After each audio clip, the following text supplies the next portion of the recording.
స్తోత్రం. హల్లెలూయా.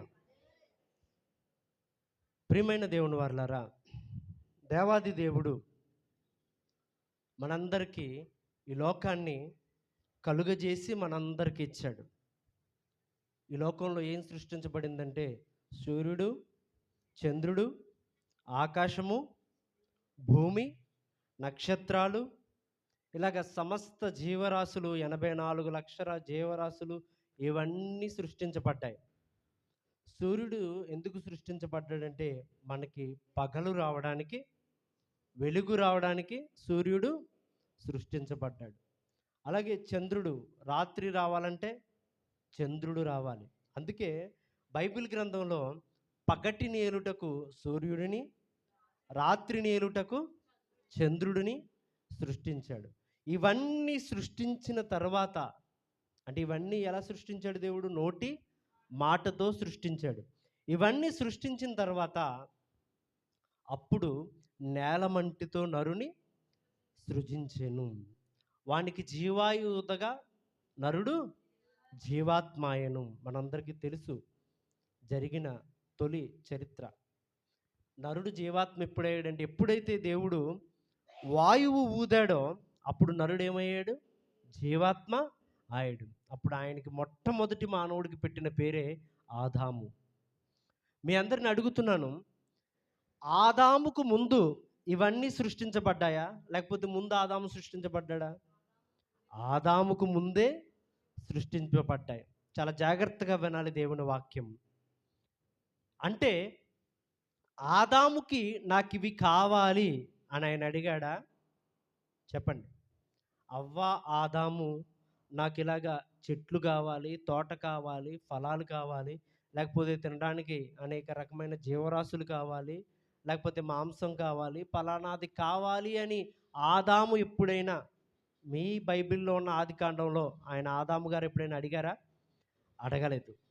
అడగక మునుపే అవన్నీ దేవుడు ఆదాముకి అవసరమని తెలుసుకున్న దేవుడు, అంటే సమస్త మానవాళికి ఏది అవసరమో అని తెలుసుకున్న దేవుడు ముందుగానే అవన్నీ ఏం చేశాడు? సృష్టించాడు. ప్రియమైన దేవుని వల్ల అంటే ఆదాముకి ఏం కావాలి, అప్పుడున్న ఆదాము అవ్వలకి ఏం కావాలి అన్నది ముందే ఆయన ఏం చేశాడు? సృష్టించాడు. అంటే ఇప్పుడు మనకి అందరికీ ఏం కావాలో ముందు ఆయనకి తెలుసు. ఆయన నిద్రపోవడానికి ఏం కావాలి? రాత్రి కావాలి. వీళ్ళకి ఆకలి వేస్తే ఏం కావాలి? ఆహారం కావాలి. వీళ్ళకి కట్టుకోవడానికి వస్త్రాలు కావాలి. ఇలాగ ప్రతిదీ మనకు అడగక మునిపే దేవుడు మనకి ఇవ్వగలిగిన దేవుడు, ఇచ్చే దేవుడు, మనల్ని ప్రేమించే దేవుడు, మనల్ని దీవించే దేవుడు. కనుక మనకి ఏం కావాలో ఆయనకి ముందే తెలుసు. అంటే నా సూటి ప్రశ్న, నాకేం కావాలో నాకు తెలుసా, నాకన్నా దేవునికి బాగా తెలుసా? మిమ్మల్ని మీరే ఊహించుకోండి. మీకు ఏం కావాలో ఎవరికి తెలుసు? నీ హృదయంలో ఏ ఆశ ఉందో ఎవరికి తెలుసు? దేవునికి తెలుసు. దేవుడు ఏమంటున్నాడో తెలుసా? ఆశగల ప్రాణమును దేవుడు తృప్తిపరచును. చూసారా? అంటే నీ ఆశ ఏంటో దేవునికి తెలుసు. కానీ మనం అందరం కూడా ఏమంటామంటే దేవుణ్ణి అడుగుతాం, దేవా నాకు ఇవ్వి ప్రభువా, నాకు అది ఇవ్వి ప్రభువా, నాకు ఇలా చేయి ప్రభువా. అడుగుతారా? అడగరా? చాలామంది క్రైస్తవులు, చాలామంది విశ్వాసులు ఏంటంటే దేవుడు ఇచ్చే దేవుడు, నిజమే ఇచ్చే దేవుడే, కానీ కేవలం అడగడం మాత్రమే నేర్చిన క్రైస్తవ్యం. కేవలం అడుగుతారంతే. చాలామంది బోధకులు కూడా ఏమడుగుతారో తెలుసా? మీరు అడగండి, మీకు దేవుడు అన్నీ ఇస్తాడు. మీకు ఏది కావాలో అడగండి, దేవుడు అన్నీ ఇస్తాడు. నిజమే, ఏది అడిగినా దేవుడు, మన దేవుడు ఏం చేస్తాడు? ఇచ్చే దేవుడే. కానీ దానికి ఒక ఆర్డర్ ఉంది. అడగడానికి ఏముంది? ఒక ఆర్డర్ ఉంది.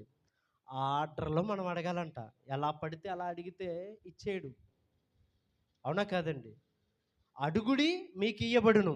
విన్నారు ఈ మాట ఎప్పుడైనా మీరు? చెప్పండి. అడుగుడి మీకు ఇయ్యబడును. వినాలి, చాలా జాగ్రత్తగా వినండి. అడుగుడి మీకు ఇయ్యబడును. చూద్దామా? మత్తయి సువార్త 7వ అధ్యాయము 7వ వచనం. దయచేసి బైబిల్ అందరూ తెరవండి. ఈరోజు అద్భుతమైన సందేశాన్ని మీరు వినబోతున్నారు. చాలా జాగ్రత్తగా విన్నట్లయితే మంచి సందేశం విని మీరు హృదయాలు తృప్తిపరచబడేలా దేవుడు మనల్ని దీవించబోతున్నాడు. అడుగుడి మీకు ఇయ్యబడును. చాలండి. అందరూ కూడా ఇక్కడ వరకునే చదువుకుని ఆగిపోయాం మనం. అడుగుడి మీకు ఇయ్యబడును. మీరు అడగండి, మీరు ప్రార్థించండి, మీరు మోకరించండి, మీరు అడగండి, మీకు ఏదైనా దేవుడు ఇచ్చేస్తాడు. ఏదైనా ఇచ్చేస్తాడు. నిజమే. అందుకే అడగమన్నారు కదా అని ఏది అడుగుతున్నారో తెలియని స్థితిలో ఉండిపోయారండి.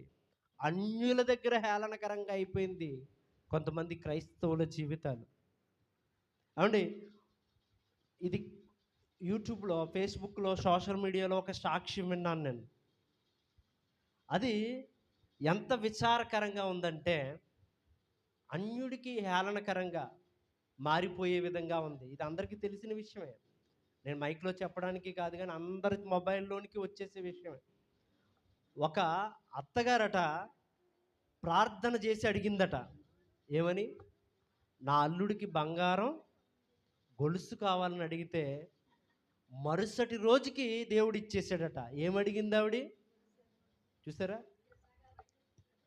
ఎంత దారుణంగా ఉందో? బంగారం కావాలని అడిగింది. అది సాక్ష్యం, అది చెప్తుంది. అంటే ఇప్పుడు ఆ సాక్ష్యం ఒక అన్యుడు ఉన్నాడు అనుకోండి, బంగారం కావాలని అడిగితే దేవుడు ఇచ్చేసాడా? లేకపోతే మరొకళ్ళు ఇంకా విచారకరం ఏంటి, మొబైల్లో నెట్ బ్యాలెన్స్ అయిపోయిందట. ఏమైపోయింది? నెట్ బ్యాలెన్స్ అయిపోయింది. నాకు బ్యాలెన్స్ ఇవ్వమంటే రాత్రంతా అన్లిమిటెడ్ ఇచ్చేసాడంట దేవుడు. చూసారా ఎంత? అంటే ఏం అడగాలో తెలియని స్థితిలో ఉంది క్రైస్తవ్యం. ప్రియమైన దేవుని వల్ల ఈ సత్యవాక్యం వింటున్న మీరు, నేను, మనం అందరం కూడా దేవుణ్ణి ఏం అడగాలి, ఎలా అడగాలి, ఎందుకు అడగాలి అన్నది మనం తెలుసుకోవాలి. ఈ రోజున అడుగుడి మీకు ఇయ్యబడును, వెదకుడి మీకు దొరుకును, తట్టుడి మీకు తీయబడును. చూసారా, 3 ఉన్నాయి ఇక్కడ. అంటే మీ బైబిల్లో 3 విషయాలు ఉన్నాయి అక్కడ. అడుగుడి మీకు ఇయ్యబడును మొదటి పాయింట్. రెండో పాయింట్ ఏంటి? వెదకుడి మీకు దొరుకును, తట్టుడి మీకు తీయబడును. మనము ఈ విషయాన్ని తీసుకుంటే 3 కలిపి తీసుకోవాలి. అర్థమవుతుందా? అడుగుడి మీకు ఇయ్యబడును అంటే అడగమన్నాడు దేవుడు, నేను అడుగుతాను. అదొక్కటే అక్కడి వరకునే ఆగిపోకూడదు. అడుగుడి మీకు ఇయ్యబడును, వెదకుడి మీకు దొరుకును, తట్టుడి మీకు తీయబడును. ఈ 3 కలిపి తీసుకోవాలి, ఒక్కటి తీసుకోకూడదు. మీకు అందరికీ అర్థమయ్యే విషయం, అర్థమయ్యే భాషలో చెప్తాను. ఏమండి, మనం ఏదైనా హోటల్కి వెళ్ళినప్పుడు భోజనం పార్సిల్ అడుగుతాం. వాడు ఏమడుగుతాడు మనల్ని? సింగిలా, డబలా, డబల్ మీల్ కావాలా, సింగిల్ మీల్ కావాలని అడుగుతాడు. అవునా? అంటే సింగిల్ మీల్ అంటే ఎంతమందికి సరిపోద్ది? ఒక్కడికి సరిపోద్ది. డబల్ మీల్ అంటే ఇద్దరికి సరిపోద్ది, లేదా ముగ్గురికి సరిపోతుంది. అది మనల్ని అడుగుతాడు, 2 కింద కట్టాలా లేకపోతే డబల్ ఫ్యామిలీ ప్యాక్ కట్టాలా, ఎలా కట్టమంటారు అండి అని అడుగుతారు. అంటే కాంబో ప్యాక్, అర్థమైందా? కాంబో ప్యాక్ అంటే తెలుసు కదా మీకు. అంటే 3 రకాలు 4 రకాలు కలిపి ఒక ప్యాక్లో మనకి ఇస్తూ ఉంటారు. సెల్ రీఛార్జీలు కూడా సరే ఒకటే. ఇది వరకు ఏది పడితే అది రీఛార్జ్ చేసుకునేవారు. పూర్వం ఎలా ఉండేదంటే బ్యాలెన్స్ చేసుకోవాలంటే బ్యాలెన్స్ చేసుకోవాలి, ఎస్ఎంఎస్ బ్యాలెన్స్ చేసుకోవాలంటే ఎస్ఎంఎస్ బ్యాలెన్స్ చేసుకోవాలి, నెట్ బ్యాలెన్స్ చేసుకోవాలంటే నెట్ బ్యాలెన్స్ వేసుకోవాలి. ఇప్పుడు అలా కాదండి, కాంబో ప్యాక్ 3 కలిపి ఒకటే రీఛార్జ్. ఈ రీఛార్జ్ చేసుకుంటే 3 రకాలు మనకేమొస్తాయి? 3 వస్తాయి. దీన్నే కాంబో ప్యాక్ అంటారు. అర్థమవుతుందా మీకు? అలాగే దేవుడు మనకు ఒక కాంబో ప్యాక్ ఇచ్చాడు. అదేంటో తెలుసా? అడుగుడు మీకు ఇయ్యబడును, వెదకుడు మీకు దొరుకును, తట్టుడు మీకు తీయబడును. ఈ 3 కలిపి తీసుకుంటేనే మీకు వర్తిస్తుంది తప్ప లేదు ప్రభువా నాకు అడగడం ఒకటే ఇష్టం ప్రభువా, నేను కేవలం అడుగుతాను ప్రభువా అంటే దేవుడు ఒప్పుకోడు. ఈ 3 కలిపిస్తున్నాను నీకు, ఈ 3 నువ్వేం చేయాలి? తీసుకోవాలి. అర్థమవుతుందా మీకు? అడుగు ప్రతివాడు పొందును, వెదకువానికి దొరుకును, తట్టువానికి తీయబడును. మీలో ఏ మనుష్యుడైనను తన కుమారుడు తను రొట్టెను అడిగిన ఎడల వానికి రాతినిచ్చున, చేపను అడిగిన ఎడల పామునిచ్చున. చూసారా? అంటే దేవుడు అడిగితే ఇచ్చేవాడిగా ఉన్నాడు, వెతికితే దొరికేవాడిగా ఉన్నాడు, తట్టితే. ఇప్పుడు చెప్పండి, ఈ 3 ఏం ప్యాక్ అని చెప్పాను మీకు? Combo pack. ఈ మూడిట్లో ఒక్కటే తీసుకుంటానంటే దేవుడు ఏం చేస్తాడో ఒప్పుకోడు. మూడు కలిపి తీసుకోవాలి. ప్రియమైన దేవుని వల్లరా, మనం అందరం, నేటి సమాజం అంతా కూడా ఎక్కడ ఆగిపోయిందంటే అడగడం దగ్గరే ఆగిపోయింది. ప్రియమైన దేవుని వల్లరా, అడగండి. మీకు బాధల, సమస్యల, తీరని రోగమా, తీరని అప్పుల, కోర్టు కేసుల, ఏదైనా సరే ఎవరిని అడగాలట? అడగండి. అక్కడి వరకు ఆగిపోయింది. అది చాలా దేవుని దృష్టిలో చాలా చిన్న విషయం.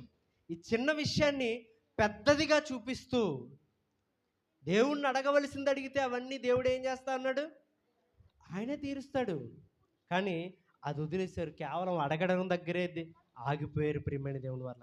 కానీ దేవుడు ఏమన్నాడు తెలుసా? అడుగుడి మీకు ఇయ్యబడును, వెదకుడి మీకు దొరుకును, తట్టుడి మీకు తీయబడును. ఏమండి, మీకు అందరికీ అర్థమయ్యే భాషలో చెప్తాను. అడుగుడి, వెదకుడి, తట్టుడి, ఈ మూడు వరుసగా ఉన్నాయి. బైబిల్లో ఇలాగా రాయించాడు కదా, ఇదే ఆర్డర్ అని మనం అనుకుంటాం. ఫస్ట్ ఏమి రాయించాడు? అడుగుడి, తర్వాత వెదకుడి, తర్వాత తట్టుడి. అది కాదండి, ఆర్డర్ అది కాదు.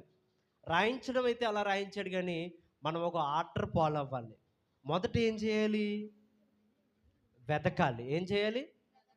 చెప్పాలి. నేను మరలా అడుగుతాను, అక్షిత, అద్విత, శైని అందరిని అడుగుతాను, చిన్నలు పెద్దలు విశ్వాసులు అందరిని అడుగుతాను. మొదట ఏం చేయాలి? మనము వెతకాలి. రెండవదిగా ఏం చేయాలి? అడగకూడదు, తట్టాలి. ఏం చేయాలి? తట్టాలి. మొట్టమొదట వెతకాలి, రెండవదిగా తట్టాలి, మూడవదిగా అడగాలి. మీకు బాగా అర్థమయ్యేలా చెప్తాను నేను. మనము ఎవరింటికైనా వెళుతున్నాం, పలానా సుబ్బారావు గారింటికి వెళ్తున్నాం అనుకోండి.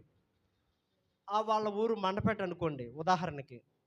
ఆ ఊరు వెళ్ళిన తర్వాత ముందు మనం ఏం చేస్తాం? ఏమండి, సుబ్బారావు గారి ఇల్లు ఎక్కడండి అని అడుగుతాం, అడగమా? పలానా వీధి ఉంది కదండి, ఆ వీధి ఎక్కడండి అని అడుగుతాం.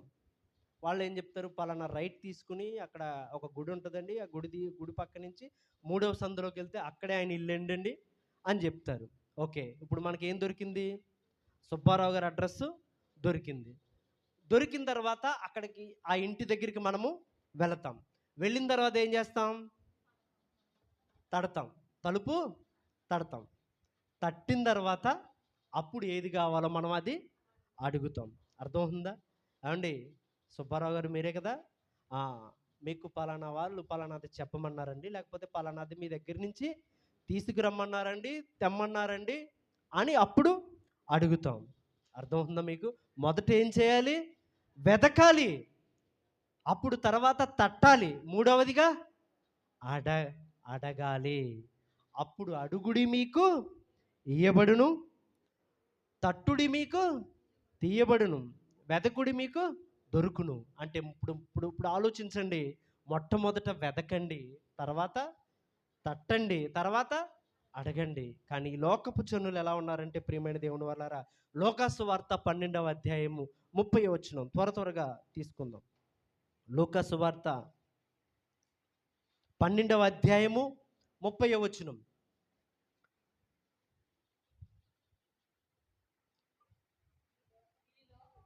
ఈ లోకపు జనులు వీటన్నిటినీ వెతుకుదురు, ఇవి మీకు కావలసి ఉన్నవని మీ తండ్రికి తెలియను. చాలండి. ఏది వెతుకుతారట ఈ లోకపు జనులు? ఆ పై వచ్చిన ముందు వచ్చిన కూడా చదవండి, అర్థమవుతుంది. ఏమి తిందుము, ఏమి త్రాగుదము అని విచారింపకుడి. చదవండి. కలిగి ఉండకుడి. ఈ లోకపు జనులు వీటన్నిటిని వెతుకుని. ఈ లోకపు జనులు ఏం వెతుకుతారట? ఏమి తిందుమా, ఏమి త్రాగుదుమా, ఏమి ధరించుకుందుమా. నిజమే కదా? ఒకసారి ఆలోచించండి. ఇప్పుడు ఒక విశ్వాసిగా నీ ఆలోచన ఏంటి? నువ్వేం వెతుకుతున్నావు? ఏం అడుగుతున్నావు? వీటన్నిటిని ఎవరు వెతుకుతారట? ఈ లోకపు జనులు వెతుకుతారట. ఒక విశ్వాసిగా నువ్వు అది కాదు వెతకవలసింది. ఏం వెతకమన్నాడు? చదవండి, 31వ వచనం. మీరైతే ఆయన రాజ్యమును వెతుకుడి. ఏం వెతకాలట?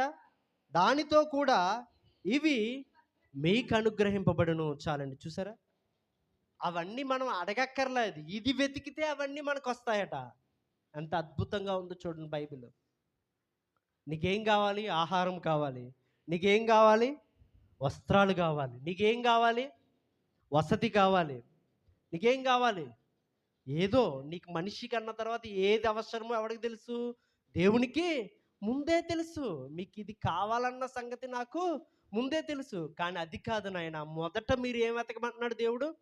రాజ్యాన్ని వెతకమని. ఈ లోకపు జనులు ఇవన్నిటిని వెతుకుతారట. ఈ లోకపు జనులు ఇవన్నిటిని వెతుకుతారట. కానీ విశ్వాసిగా నువ్వేం వెతకాలంటే ఆయన రాజ్యాన్ని వెతకాలి. రాజ్యం అనగా ఏంటి చెప్పండి? సంఘం. రాజ్యం అనగా సంఘం. అంటే ఆహ్, మత్తయి సువార్త 6వ అధ్యాయం 33వ వచనం. మత్తయి సువార్త 6వ అధ్యాయము. కాబట్టి మీరు ఆయన రాజ్యమును, నీతిని మొదట వెదుకుడి. మొదట.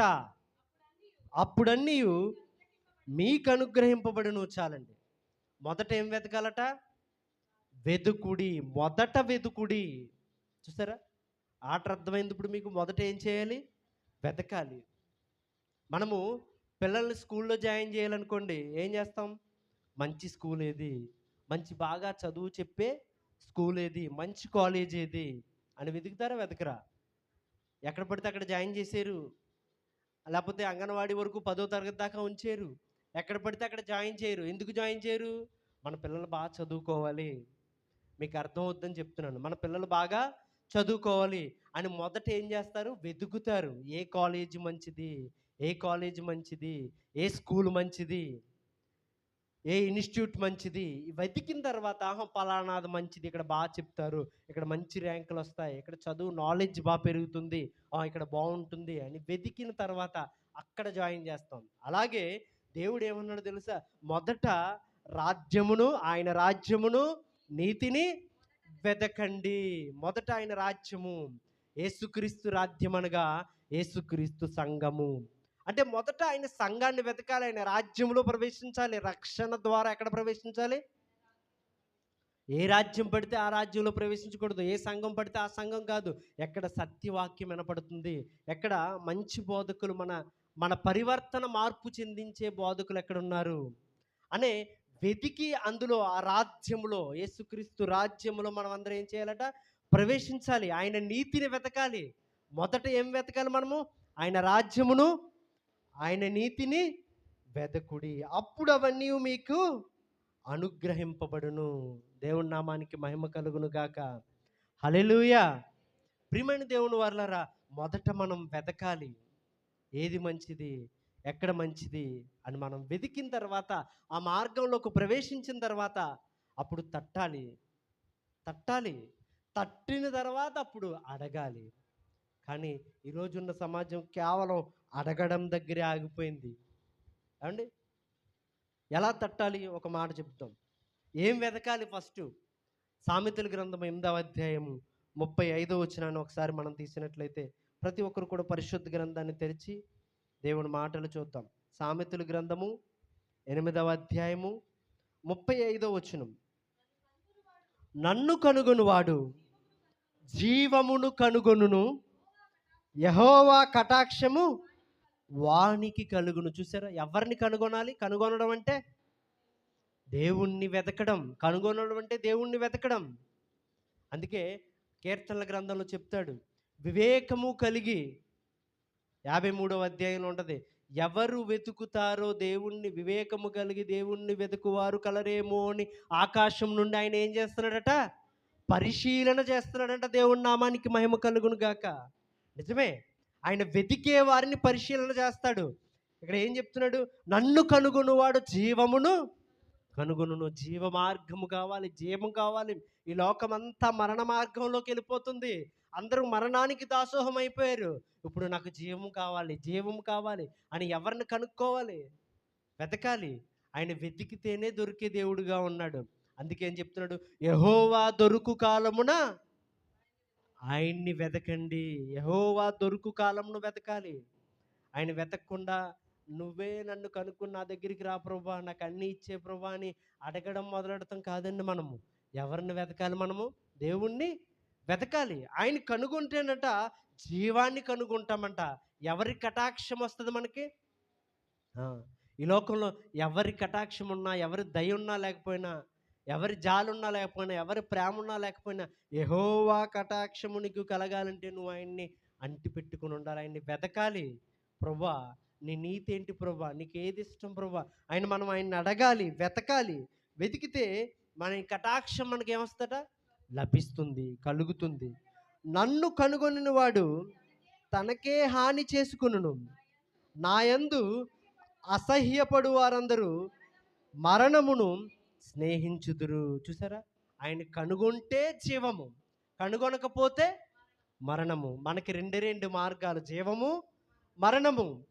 ఏ దారి కావాలో మనమే ఎంచుకోవాలి. ప్రియమైన దేవుని వారలారా, ఏ దారి కావాలో ఎవరు ఎంచుకోవాలి? మనమే ఎంచుకోవాలి. జీవం కావాలా, మరణం కావాలా? జీవము కావాలంటే ఎవరిని వెతకాలి? దేవుణ్ణి వెతకాలి. మరణం కావాలంటే ఆయన్ని వెతకక్కర్లేదు. వెతక్కపోతే అదే మనకి మరణము. మరణాన్ని ఏం చేస్తారట? స్నేహించుదురు. అంతే. యెహోవాను కనుగొనని వాడు తనకే హాని చేసుకునివాడు. చూసారా? తనకు తానే హాని చేసుకునివాడు. ప్రియమైన దేవుని వారలారా, మన మధ్య 2 దారులు ఉన్నాయి ప్రియమైన దేవుని వారలారా. ఒకటి, ఈ 2 దారులు కూడా మీకు ఒక ఉదాహరణ చెప్తాను. చాలా జాగ్రత్తగా వినండి. 2 దారులు కూడా, ఒకటి చాలా బాగుంటుంది దారి, సిమెంట్ రోడ్లా ఉంటుంది. అదే దారి? అపవాది దారి. ఎలా ఉంటుంది? మంచి సిమెంట్ రోడ్లా ఉంటుంది. ఆ రోడ్డును వెళ్తుంటే చాలా హాయిగా ప్రయాణము సాగిపోద్ది. కానీ చివరికి వచ్చేటప్పటికి ఆ దారి కొంత ముగిసేటప్పటికి ఆ దారి ఎలా ఉంటుందో తెలుసా? ముళ్ళబాట, గతుకుల రోడ్డు. ఇంక అక్కడి నుంచి మన వాహనము, మన గమ్యము చేరలేం. ఇంక మొత్తం అంతా పరిస్థితి ఏమైపోద్దో, శూన్యమైపోద్ది అక్కడికి వెళ్ళిన తర్వాత. ఆ దారి మొదట ఎలా ఉంటుంది? చాలా బాగుంటుంది, చాలా నీట్గా ఉంటుంది, ఎంత స్పీడ్లో అయినా వెళ్ళిపోవచ్చు, చాలా బాగుంటుంది. కానీ ఆ దారిలో నుంచి చివరికి వెళ్ళేసరికి మనకి ఏముంటాయి అక్కడ? ముళ్ళ పొదలు, ముళ్ళ బాట ఉంటుంది. ఇది అపవాది దారి, సాతాను యొక్క దారి. కానీ దేవుని దారి ఎలా ఉంటుంది తెలుసా? మొదట ముళ్ళబాట. ఎలా ఉంటుందండి? మొదట ముళ్ళబాట, ఇంకా వెళ్ళలేం, చాలా కష్టంగా ఉంటుంది. మొదట గతుకులు రోడ్డు, మొదట కష్టమైన దారి, మొదట చాలా ఇబ్బంది పడే దారి. అలా వెళుతూ ఉంటే ఓర్చుకుని సహించుకుని వెళుతూ ఉంటే కొంత దూరం వెళ్ళిపోయేసరికి ఏమొస్తుంది? అప్పుడు మంచి దారి వస్తుంది. మంచి సమానమైన సిమెంట్ రోడ్ లాంటి దారి వస్తుంది ప్రియమైన వాళ్ళరా. ఇప్పుడు చెప్పండి, మొదట సహించి వెళ్ళిపోతే ఎక్కడికి వెళ్ళిపోతాం మనం? ఆ దారి గుండా మంచి చక్కని దారిలోనికి వెళ్ళిపోతాం. కానీ మొదట బాగున్న దారిలోనికి వెళ్ళామనుకోండి, చివరికి ఏమవుతాం మనం? ముళ్ళబాటలోనికి వెళ్ళిపోతాం. మీకు అందరికీ అర్థమవుతుందా? మొదట ఇక్కడ ఎంచుకునే దారి, చక్కగా హాయిగా తిరగొచ్చు, హాయిగా సినిమాలు చూడొచ్చు, హాయిగా మందు తాగొచ్చు, హాయిగా పార్టీలు చేసుకోవచ్చు, హాయిగా దుష్ట సాంగత్యాన్ని నడపొచ్చు, హాయిగా దుష్టులతో నడవచ్చు, హాయిగా ఎంతో ఆనందంగా మనకిష్టం వచ్చినట్లుగా రీతిగా ఎలాగైనా నడవచ్చు, ఎలాగైనా ఉండొచ్చు. బాగుందా దారిది? బాగుంటుంది, చూడడానికి బాగుంటుంది. కానీ చివరిగా ఏముంటుంది వెళ్ళేటప్పటికి? గతుకులు, ముళ్ళబాట, నిత్యనాశనం, నిత్య నరకం. అదే దేవుని దారి ఎలా ఉంటుందో తెలుసా? మొదట ఎక్కువ నిష్టగా బ్రతకాలి, యథార్థంగా జీవించాలి, దేవుని యందు భయభక్తులు కలిగి జీవించాలి. మన కళ్ళని, యోబు గారు అన్నట్టు నా కంటికి నిబంధన చేసుకుంటున్నాను అన్నాడు. అలాగా నిబంధన చేసుకోవాలి. ఎంతో కష్టతరంగా ఉండొచ్చు మొట్టమొదట, కానీ చివరికి ఎక్కడికి వెళ్ళిపోతాం మనం? ఆయనున్న లోకానికి వెళ్ళిపోతాం. ఇప్పుడు చెప్పండి, ఏ దారి కావాలి? చూద్దామా? మొదట చూసాం ఆ మాట, చూద్దాం మరలా. మత్తయి సువార్త 7వ అధ్యాయము 10వ వచనం కాడి నుంచి చదవండి. మత్తయి సువార్త 7వ అధ్యాయము 10వ వచనం. మీరు చెడ్డవారై ఉండి మీ పిల్లలకు, ఇక్కడ ఈ లోకపు తండ్రట పిల్లలకి ఏం కావాలో ముందుగానే తెలుసు. దేవునికి ఎలాగైతే తెలుస్తుందో పిల్లలకి ఏం కావాలో తండ్రికి, ఈ లోకపు తండ్రికి తెలుసు. ఈ లోకపు తండ్రికే అన్ని తెలిసినప్పుడు మన పరమ తండ్రికి ఇంకా తెలుస్తుందా తెలీదా? నీకు ఏది అవసరము, ఈ సమయానికి నీకు ఏది అవసరము? ఒక బండి అవసరం, అది నువ్వు దేవుడిని అడగక్కర్లా. నీ సిచ్యువేషన్ బట్టి దేవుడు నీకు అనుగ్రహిస్తాడు. కానీ కొంతమందికి వారాలు, సంవత్సరాలు, నెలలు, కొన్ని సంవత్సరాలు పట్టొచ్చు. కానీ అది ఏ సమయానికి అనుగ్రహించబడుతుందో ఆ సమయానికి అనుగ్రహించబడుతుంది ప్రియమైన దేవుని వారలారా. అందుకే ఈ లోకపు తండ్రి పిల్లలు చేపను అడిగారు అనుకోండి, పామునివ్వరు. చేపను అడిగితే చేపనిస్తారు, మంచి ఈవుల్ని ఇస్తారు కదా. ఈ పరలోకపు తండ్రి ఈ లోకపు తండ్రి కంటే గొప్పవాడు కాదా అని అడుగుతున్నాడు దేవుడు. చదవండి. మీరు చెడ్డవారండి మీ పిల్లలకు మంచి ఈవుల్ని ఎరిగి ఉండగా పరలోకపుందున్న మీ తండ్రి తన్ను అడుగు వారికి అంతకంటే ఎంతో నిశ్చయముగా మంచి ఈవులను నిచ్చును. కావున మనుష్యులు మీకు ఏమి చేయవలనని మీరు కోరుదురో అలాగునే మీరును వారికి చేయుడి. ఇది ధర్మశాస్త్రమును ప్రవక్తల ఉపదేశమునై ఉన్నది. ఈ మాట ఒకసారి మరలా చదువుతాం. కాబట్టి మనుష్యులు మీకు ఏమి చేయవలనని మీరు కోరుదురో అలాగునే మీరును కూడా ఏం చేయాలట? చేయుడి. ఇది చాలా కష్టమా కదా? చెప్పండి. ఈ బాటలో వెళ్ళడం చాలా కష్టం, చాలా ముళ్ళబాటు ఇది. మనుషులు మీకు ఏం చేయాలని కోరుకుంటున్నారో మీరు ముందు ఏం చేయమంటున్నాడు? అలాగా చేయమంటున్నాడు. దీనికి ఒక ఉదాహరణ చెప్పడం మీకు. ఫర్ ఎగ్జాంపుల్, ఒక వ్యక్తి మనల్ని ఇష్టపడాలి, మనల్ని ప్రేమించాలి, మనల్ని బాగా చూడాలని మనం కోరుకుంటున్నాం అనుకోండి. మనం ఏం చేయాలి? ముందు మనం ఏం చేయాలి? ఆ వ్యక్తిని మనం ఏదైతే కోరుకుంటున్నామో మనం అది చెయ్యాలి. అర్థం ఉందా మీకు? మనం ఏదైతే చేయాలనుకుంటున్నామో అది మనము చేయాలి. అంతేగాని మనుష్యులు మీకు ఏమి చేయవలనని మీరు కోరుదురో అలాగుననే మీరు వారికి చేయుడి. ప్రియమైన దేవుని వారలారా, ఒకసారి ఆలోచించండి. ఈ మాట దగ్గర ఆలోచించండి. ఇది చాలా కష్టతరమైన, మనుషులు మనకి ఏం చేయాలని కోరుకుంటున్నాం మనం అది చేయలేం. చేయగలమా? చేయలేం. కానీ దేవుడు ఏమన్నాడు తెలుసా? అలా చెయ్యాలి. అలా చేస్తేనే, ఈ బాటలో నడిస్తేనే నీకు ఎలా ఉంటుందట? గొప్ప భాగ్యం వస్తుంది, గొప్ప పరలోకం, నిత్య జీవితం వస్తుంది. లేదు నా ఇష్టం వచ్చినట్లుగా నేను ఉంటాను, నా ఇష్టం వచ్చినట్లుగా నేను నడుస్తాను అంటే చివరికి ఫస్ట్ బాగానే ఉంటుంది తప్ప చివరికి వచ్చేటప్పటికి అది ఏ బాట అని చెప్పాను? ముళ్ళ బాట. అర్థం అవుతుందండి మీకు? చాలామంది ఏమనుకుంటారు, నా పట్ల ఈ సహోదరి ఇలా ఉంది, ఈ సహోదరి నన్ను ప్రేమిస్తే ఎంత బాగుంటుంది, ఈ సహోదరి నన్ను ప్రేమగా మాట్లాడితే ఎంత బాగుంటుంది అని మీరు అనుకుంటున్నప్పుడు, అలా మీరు అనుకుంటున్నప్పుడు మీరు ఏం చేయాలట? ముందు మీరు అలా చేయాలి. అర్థం ఉందా? ఒక సామెత ఉందండి, ఒక సోషల్ మీడియాలో ఒక సామెత నడుస్తూ ఉంది. అదేంటో తెలుసా? ఒక ఆమె అందట, మా అమ్మాయిని మా అల్లుడు చాలా బాగా చూసుకుంటున్నాడండి, చాలా బాగా వింటాడండి, మాట చాలా బాగా చూసుకుంటాడండి అందంట. ఎవరు? ఒక ఆమె. ఎవరిని? కూతురు. అంటే కూతురు అల్లుడు బాగుంటే ఆమెకి ఏమంటే సంతోషం. అదే ఆమె ఏమని తెలుసా? మా కొడుకు అసలు నా మాట వినడండి, నా కోళ్ళ మాటే వింటాడండి. ఎవరి మాట? నా కోళ్ళ మాటే వింటాడండి, నా కోళ్ళనే చూసుకుంటాడండి. అల్లుడేమో ఎవరి మాట వింటాడు? ఎవరిని చూస్తాడు? కూతురుని బాగా చూస్తాడు. కొడుకేమో, అంటే ఏది ఎక్స్పెక్ట్ చేస్తున్నామో ముందు మరలా అది మనం ఏం చేయాలట? చేయాలి. నువ్వు కోడలు కూతురు అవ్వాలి అనుకుంటాం. కూతురు అవ్వాలంటే ముందు ఎలా చూడాలి? మనము కూతురుగా చూడాలి, కోడలుగా కాదు. కూతురుగా చూస్తే కూతురు అత్తగారిని అమ్మగారిలాగా, అంటే మీకు ఈ మాట గురించి అర్థం అవుద్దని చెప్తున్నాను సుమి, ఎవరిని కించపరచాలని కాదు. కోడల్ని కూతురుగా చూస్తే కోడలు అత్తగారిని ఎలా చూస్తుంది? అమ్మగారిలా చూస్తుంది.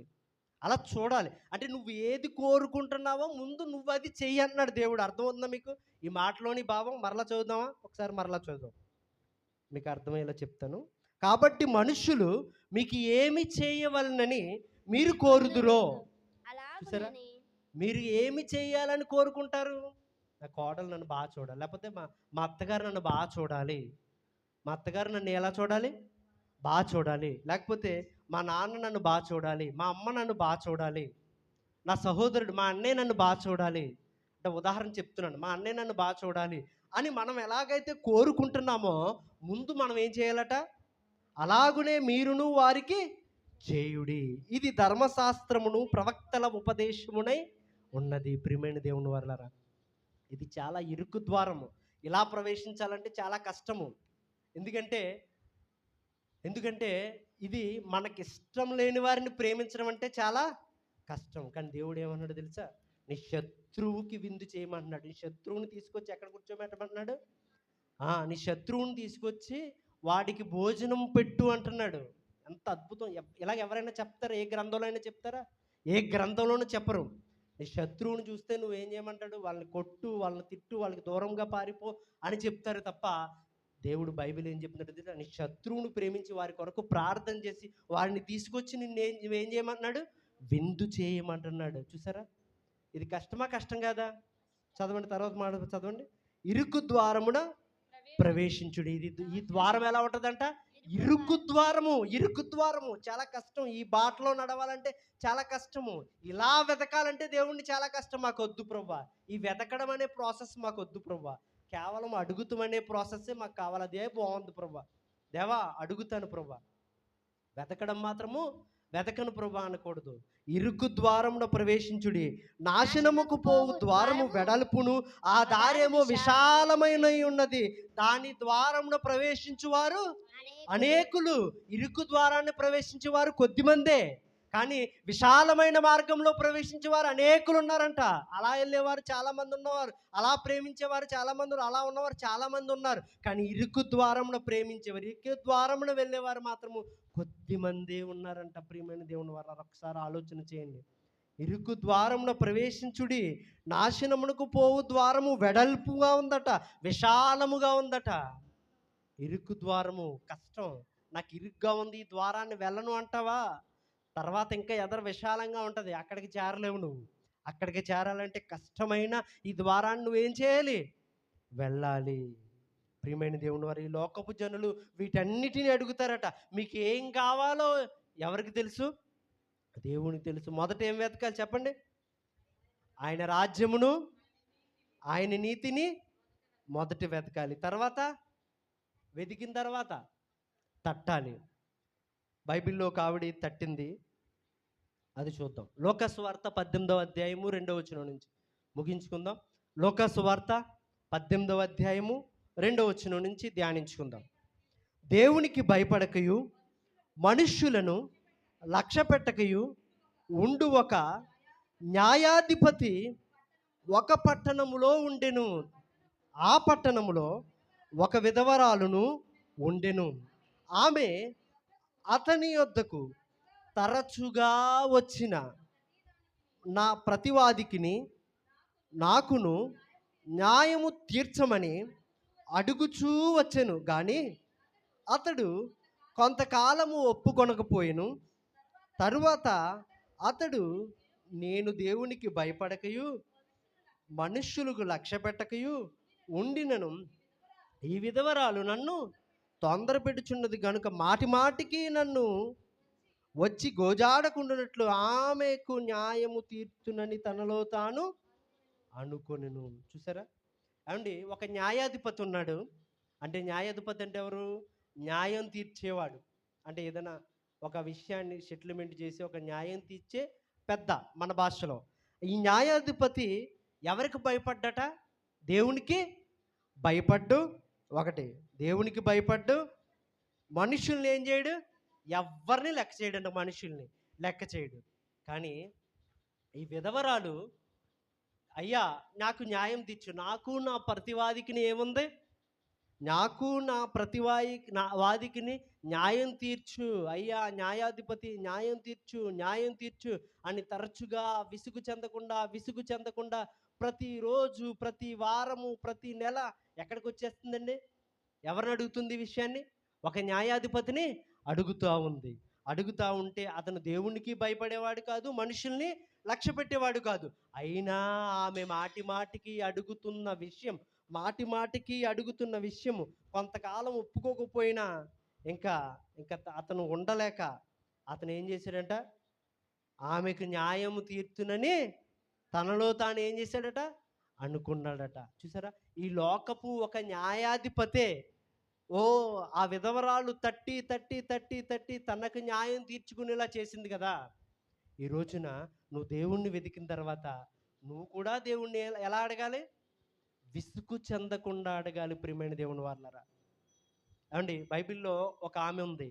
ఆమె 12 సంవత్సరాల నుంచి రక్తస్రావంతో బాధపడుతూ ఉంది ఒక స్త్రీ. ఆమె విసుగు చెందకుండా అలాగే ప్రార్థించుకుంటూ, ప్రార్థించుకుంటూ ఒకానొక రోజున యేసు ప్రభు వారి వస్త్రపు చెంగుని ఏం చేసింది?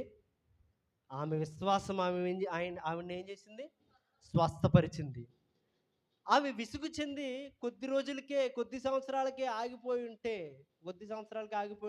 12 సంవత్సరాల తర్వాత అద్భుతాన్ని చూడలేకపోయింది. అలాగే ఈ రాజు దగ్గరికి, ఈ న్యాయాధిపతి దగ్గరికి ఉన్న ఒక సమస్య, ఉన్న ఒక ప్రాబ్లము ఆ రాజు దగ్గరికి తీసుకెళ్లకుండా అక్కడే కొద్ది రోజుల తర్వాత ఇంకా ఎలాగే ఈ న్యాయాధిపతిని మాట వినడో, దేవుని మాటే లెక్క చేయడంట, మనుషులనే లెక్క చేయడంట అని వదిలేస్తే, నిజంగా అక్కడ వదిలేస్తే ఆ సమస్య తీరదు.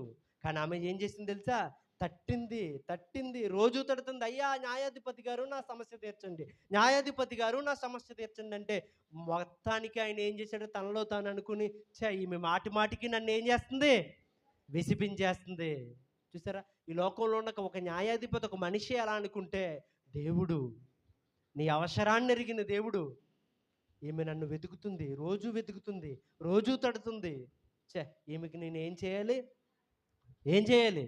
దేవుడు నీ ఆలోచనల్ని వినే దేవుడై ఉన్నాడు, నీ ప్రార్థన వినే దేవుడై ఉన్నాడు, నీ ఆశను తీర్చే దేవుడై ఉన్నాడు, నిన్ను ఆశీర్వదించే దేవుడై ఉన్నాడు, నిన్ను స్వస్థపరచు దేవుడై ఉన్నాడు.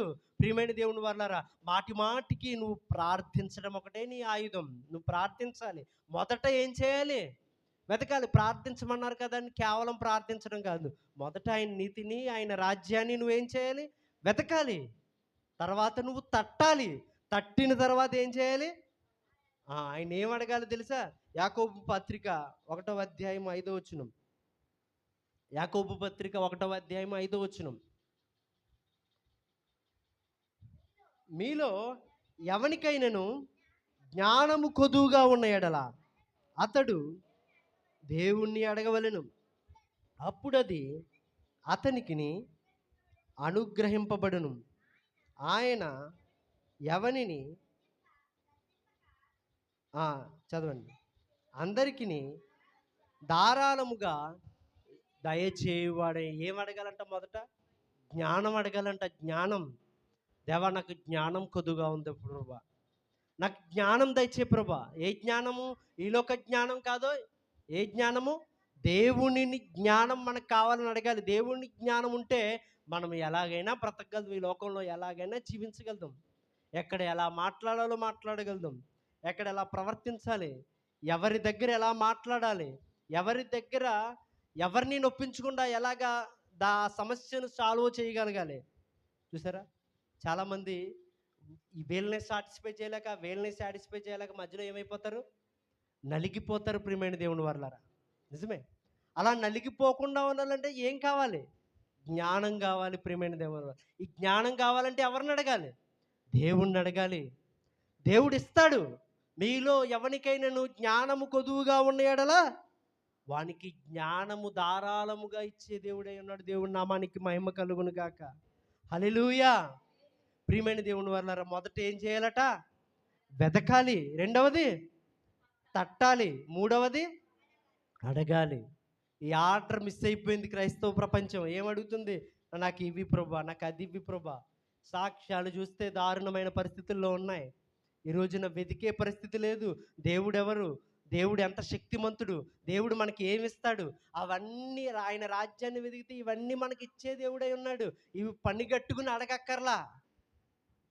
ఒక అతనట, నేను జారిపోయి పడిపోయిన ప్రభా, నా కాలు గడ్డగట్టేసి లావ్ అయిపోయింది ప్రభా, అంటే వాసిపోయింది ప్రభా, దీనికి స్వస్థత కావాలి ప్రభా, అందుకని నేను మోకరించి నాకు ఇప్పుడే నా కాలు ఏం చేయాలి? స్వస్థత దయచే ప్రభా అని అడుగుతున్నాడంట. ఇప్పుడు చెప్పండి, దేవుడు ఆ ప్రార్థన వింటాడా? వింటాడు. ఎప్పుడు వింటాడు? నువ్వు వెతకాలి. ఏం వెతకాలి? ఈ లోకంలో నేను కొంతమంది శాస్త్రవేత్తలకి, కొంతమంది వైద్యులకి నేను వాళ్ళకి జ్ఞానమిచ్చి, వాటి కొరకు నీకు ఆ రోగం వస్తది, నువ్వు పడిపోతావని ముందే తెలిసి నేనేం సృష్టించాను ఈ లోకంలో? చెప్పండి. ఆదాము గారికి ముందే తెలిసి ఏం సృష్టించాడు? ఈ లోకంలో అన్నీ సృష్టించాడు కదా! ఆదాముకి ఆకలవుతదని తెలిసే ఆహారాన్ని దేవుడు సృష్టించాడు. నీకు కాలుకి దెబ్బ తగులుతది, దీనికి స్వస్థత కావాలని తెలిసే ముందు ఈ లోకంలో వైద్యాన్ని సృష్టించాడు. ఈ లోకంలో మందులను సృష్టించాడు. నువ్వు అయి వేసుకుని ఎవరిని అడగాలి ఇప్పుడు? దేవుడిని అడగాలి. అంతేగాని ముందు నాకు అయ్యేం వద్దు ప్రభా, నేను అవేం వేసుకోను ప్రభా. నా కాలు ముందుగా ఉన్న పలంగా నువ్వేం చేయాలి? బావుందా ఈ ప్రార్థన? బావుందా? మీకు అర్థం అవుద్దని చెప్తున్నాను. ముందు వెతకాలి, తర్వాత తట్టాలి, అప్పుడు అడగాలి. లేదు వైద్యుల వల్ల కాదు, నీకొచ్చిన రోగానికి మందే లేదు ఈ లోకంలో, వైద్యుల వల్ల కూడా అవ్వట్లా. అప్పుడు నువ్వేం చేయాలో తెలుసా? ప్రభువా, అందరూ చేతులు ఎత్తేసారు ప్రభువా, ఇక నీవే నాకు శరణ్యం. అప్పుడు దేవుడిని అడగాలి. అప్పుడు అడిగితే దేవుడు నిన్ను స్వస్థపరిచే దేవుడై ఉన్నాడు. ఎందుకంటే స్వస్థపరిచు యెహోవాను నేనే అని దేవుడు మనకి సెలవిస్తూ ఉన్నాడు. అంటే మొట్టమొదట నువ్వేం చేయాలో తెలుసా? అడగాలి, వెతకాలి, వెతికిన తర్వాత తట్టాలి, తట్టిన తర్వాత అడగాలి. ప్రియమైన దేవుని వారలారా, ఈరోజు నిన్ను అడుగుతున్నాడు. ఈ లోకపు జనులని వీటన్నిటిని వెతుకుతారట, కానీ దేవుడు ఏమంటున్నాడు తెలుసా? మొదట ఆయన రాజ్యమును ఆయన నీతిని వెతికిన ఎడల అప్పుడు అవన్నీ నీకు లభించును. ఆ విధవరాలు స్త్రీలే ఏం చేసింది? తట్టింది. మాటి మాటికి తట్టింది. మొదట వెతికింది. ఎవరు న్యాయం తీరుస్తారు? ఎవరు న్యాయం తీరుస్తారు? వెతికిన తర్వాత ఒక న్యాయాధిపతి తీరుస్తాడు. న్యాయాధిపతి తీర్చిన తర్వాత అప్పుడు తట్టడం ప్రారంభించింది. తట్టింది. తర్వాత అడిగింది, ప్రభువా నా సమస్య తీర్చు. ఈ లోకంలో నాకు న్యాయాధిపతి తట్టితే సమస్య తీరిస్తే, సర్వలోక న్యాయాధిపతి మన సమస్యను తీర్చడా? మన సమస్య ఏంటి? మన హృదయం ఏంటి? మన ఆశ ఏంటి? దేవుడికి తెలుసు. నీ హృదయం ఏంటో దేవుడికి తెలుసు కాబట్టి ఆయన నీ న్యాయము తీర్చే దేవుడై ఉన్నాడు. న్యాయము తీర్చే నీవు నాకుంటే, న్యాయము తీర్చే నీవు నాకుంటే చాలు యేసయ్యా, చాలు యేసయ్యా, నమ్మకమైన దేవుడవైనా నీవే చాలు. హల్లెలూయా. దేవుడు కూడా తట్టుతున్నాడంట. ప్రకటన గ్రంథము 3వ అధ్యాయము 20వ వచనం. ముగించుకుందాం, సమయం లేదు కాబట్టి ఇంక ముగించుకుందాం. ప్రకటన గ్రంథము 3వ అధ్యాయము 20వ వచనం. ఇదిగో నేను తలుపు నొద్ద నిలుచుండి తట్టుచున్నాను. ఎవడైనను నా స్వరము విని తలుపు తీసిన ఎడల నేను అతని యొద్దకు వచ్చి అతనితో నేనును నాతో కూడా అతను భోజనము చేయుదుము. చూసారా, ఆయన కూడా తట్టుతున్నాడంట. మనమే కాదండి. మనం అనుకుంటాం నేను ప్రతిరోజు ప్రార్థన ద్వారా దేవుణ్ణి తడుతున్నానని మనం అనుకుంటున్నాం.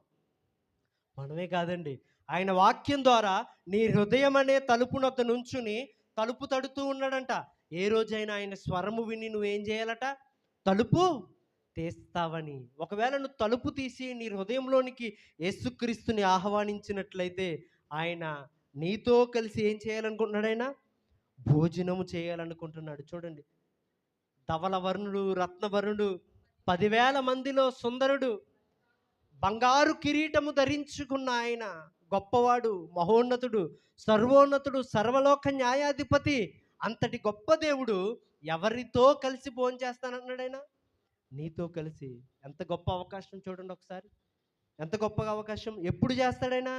ఆయన తడుతున్నప్పుడు, ఆయన స్వరము విని, ఆయన వెతికి నువ్వు ఎప్పుడైతే తలుపు తీస్తావో అప్పుడు అతని యొద్దకు వచ్చి అతనితో నేనును.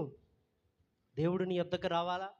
ఒకసారి ఆలోచించండి. దేవుడు నీ యొద్దకు రావాలంటే నువ్వు ఏ తలుపు తీయాలి? హృదయం అనే తలుపు తీయాలి. ఆయన తడుతున్నాడు. ఆయన కూడా ఏం చేస్తున్నాడు? ఆయన తట్టుతున్నప్పుడు హృదయం అనే తలుపు తీసి ఉన్నప్పుడు అతనితో నేనును నాతో కూడా అతనును భోజనము చేయుదును. చూసారా ఎంత బాగుందో చూడండి ఒకసారి. ఇమాజినేషన్ చేసుకోండి ఒకసారి. ఆయనతో కలిసి డైనింగ్ టేబుల్ మీద యేసుప్రభు వారు పక్కన కూర్చుని నీదో ప్లేటు, ఆయనదో ప్లేటు కలిసి భోంచేస్తుంటే ఎంత అద్భుతంగా ఉంటది. ఆయన చూడాలా మనమందరము, ఆయన దగ్గరికెళ్ళాలా. నిన్ను రక్షించి, నీ పాపం నుండి విడిపించి, ఈ లోకము ముళ్ళ బాటలోనికి వెళ్ళిపోకుండా ఆయన మార్గంలోనికి తీసుకొచ్చిన దేవాది దేవుణ్ణి యేసుక్రీస్తు ప్రభువారిని చూడాలి. ఆయనతో కలిసి భోంచేయాలా. అంటే నువ్వేం చేయాలి? ఆయన కోసం ఆయన హృదయంలోనికి నువ్వు ఆహ్వానించాలి. జక్కయ్య అలాగా ఆహ్వానించాడు కాబట్టే జక్కయ్యతో కలిసి భోంచేశాడు యేసుక్రీస్తు ప్రభువారు. దేవుని నామానికి మహిమ కలుగును గాక. హల్లెలూయా. ఈ రోజున ఆయన తలుపు తడుతూ ఉన్నాడు. ఒక్కసారి ఆలోచించండి. ఎలా ఉంటుందో ఇమాజినేషన్ చేయండి. ఇప్పుడు ఇమాజినేషన్ చేయడం చాలా ఈజీ అయిపోయింది. ఎలా తెలుసా? ఒక ఫోటో, మన ఫోటో తీసుకుని వెళ్ళి ఆ యొక్క చాట్ జీపీటీ అని కొత్త కొత్త యాప్స్ వచ్చినాయి. ఆ యాప్స్‌లోకి ఆ ఫోటో ఇచ్చేసి, ఈ ఫోటోలో ఉన్న వ్యక్తి జీసస్ క్రైస్ట్‌తో కూర్చొని భోంచేసినట్టు ఫోటో అంటే వెంటనే ఏం చేస్తుంది అది? ఇచ్చేస్తుంది. చూసారా? ఎంత టెక్నాలజీ వచ్చిందో. అది టెక్నాలజీ, అది ఊహ మాత్రమే, అది ఊహా చిత్రం మాత్రమే. కానీ ఊహా చిత్రం కాదు. నిజముగా ఆయనతో కలిసి ఆయన సింహాసనం పక్కన కూర్చునే భాగ్యం మనందరికీ కావాలంటే నువ్వు ఎంత కష్టమైన ఇరుకు ద్వారాన్ని నువ్వేం చేయాలి? సంపాదించాలి. ఊరికే పరలోకం దేవుడివ్వడు. నువ్వు కష్టపడాలి. బాప్తిసం తీసుకున్నాను పరలోకం వచ్చేసింది అనుకుంటే సరిపోదు. నువ్వు కష్టపడాలి. ఇరుకు ద్వారం నువ్వేం చేయాలి? ప్రవేశించాలి. అది ముళ్ళబాట ప్రవేశించాలి. గతుకులు రోడ్డైనా ప్రవేశించాలి. కష్టమైన, నష్టమైన, శ్రమలైన, ఇబ్బందులైనా, ఎన్ని నష్టాలు ఎదురైనా, ఎన్ని నష్టపోతున్నా, ఏదైపోయినా సరే నువ్వు ఆ బాటలో ప్రవేశించుకుంటూ వెళ్ళిపోతే ఒకానొక రోజు ఏమవుతుందో తెలుసా? విశాలమైపోద్ది. ఆయన దగ్గరికి నువ్వు వెళ్ళిపోతావు. ఆయన సింహాసనం మీద కూర్చుంటావు. ఆయన కుడిపార్శ్వమున కూర్చుని ఆయనతో కలిసి భోజనం చేసే అవకాశం మీకు వస్తుంది ప్రియమైన దేవుని వర్లరా. ఇది కావాలంటే ఆయన తడుతున్నాడు. హృదయం అనే తలుపు నొద్ద నిలుచుండి తలుపు తడుతున్నాడు. నువ్వేం చేయాలో తెలుసా? హృదయం అనే తలుపు తీయాలి. ఆయనకి అవకాశం ఇవ్వాలి. ఆయన హృదయంలోనికి నువ్వేం చేయాలి? ఆహ్వానించాలి ప్రియమైన దేవుని వర్లారా. ఇప్పుడు చెప్పండి, ఈ కాంబో ప్యాక్ మీకు కావాలా? చెప్పండి. ఏంటి కాంబో ప్యాక్ చెప్పండి? అడుగుడి మీకు ఇయ్యబడును, తట్టుడి మీకు తీయబడును, వెదకుడి మీకు దొరుకును. ఈ 3 తీసుకోవాలి కాంబో ప్యాక్. అంతేగాని నేను ఓన్లీ అడుగుతాను ప్రభు అంటే పని అవ్వదు. అర్థమవుతుందా? మొదట ఏం చేయాలి? ఆయన రాజ్యమును, ఆయన నీతిని వెతకాలి. తర్వాత తట్టాలి. మూడవదిగా అడగాలి. అడుగుదామా? ఈ రోజు నుంచే ప్రభా, నేను మొదట నిన్ను ఏమి అడగను ప్రభా. నేను ఈ రాజ్యాన్ని వెతుకుతాను ప్రభా. నీ సత్యవాక్యాన్ని నేను నేర్చుకుంటాను ప్రభా. నీ నీతిని నేను వెతుకుతాను ప్రభా. అప్పుడు తడతాను ప్రభా. అప్పుడు నా అవసరం ఏంటో మీకు ఎలాగా తెలుసు కదా ప్రభా. నేను ఖచ్చితంగా నేనప్పుడు అడుగుతాను. అడగాలి. అడిగితేనే దేవుడు ఇస్తాడు మనకు. అడగాలి.